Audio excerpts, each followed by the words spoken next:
సుధాకర్ కేదార్ని ఆ ఇంటి వారసుడిగా అనౌన్స్ చేసే టైంలోనే కొంతమంది కిడ్నాపర్స్ వచ్చి సుధాకర్ని కిడ్నాప్ చేసి వెహికల్లో ఎక్కించుకొని కిడ్నాప్ చేసి తీసుకొని వెళ్ళిపోతూ ఉంటారు. జగదాత్రి కేదార్ ఫాలో అవుతూ ఉంటారు. మరోవైపు నుండి రమ్య కూడా ఆపోజిట్ డైరెక్షన్లో వచ్చి కిడ్నాపర్లని అడ్డుకునే ప్రయత్నం చేస్తూ ఉంటుంది.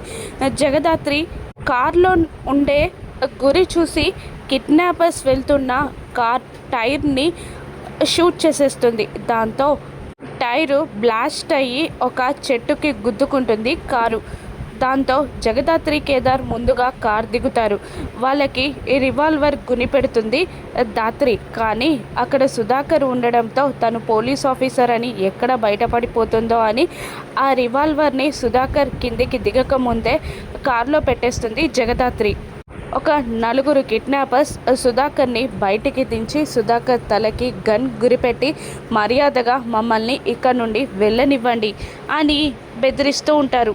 దాత్రి కూడా మాత్రం తగ్గకుండా మీరెవరో, మా మావయ్యని ఎందుకు కిడ్నాప్ చేశారో మర్యాదగా చెప్పండి, మా మావయ్యని వదిలిపెట్టండి అని దాత్రి అంటూ ఉండగా, మా నాన్న మీద చిన్న గీత పడినా కూడా మీరు ఎక్కడున్నా వెతికి చంపుతా అని కేదార్ బెదిరిస్తూ ఉండగా రమ్యని చూపిస్తూ పోలీసులు కూడా ఇక్కడే ఉన్నారు, ఒక గంటలో మీరెవరో కూడా తెలిసిపోతుంది, మర్యాదగా మా మావయ్యని వదిలిపెట్టండి అని దాత్రి ఆ కిడ్నాపర్స్కి వార్నింగ్ ఇస్తూ ఉంటుంది.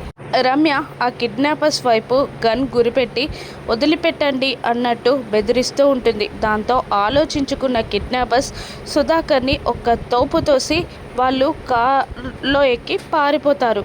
సుధాకర్ శ్వాస తీసుకోవడానికి ఇబ్బంది పడిపోతూ అలాగే నడి రోడ్డుపై నిలబడిపోగా అప్పుడే అటువైపుగా వచ్చిన కార్ సుధాకర్ని గుద్దేస్తుంది. దాంతో సుధాకర్ ఎగిరి అల్లంత దూరాన పడిపోతాడు. తలకి పెద్ద గాయం, కాళ్ళకి చేతులకి గాయాలు, రక్తపు మడుగులో పడిపోతాడు సుధాకర్. సుధాకర్ని అలా కారు గుద్దేయడం చూసిన జగదాత్రి కేదార్లు షాక్ అవుతారు.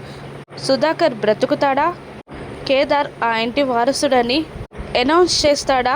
ఏం జరగనుంది? ఆ కిడ్నాపర్స్ ఎవరు పంపించిన వాళ్ళో రాను ఎపిసోడ్స్లో చూద్దాం. Thank you for watching.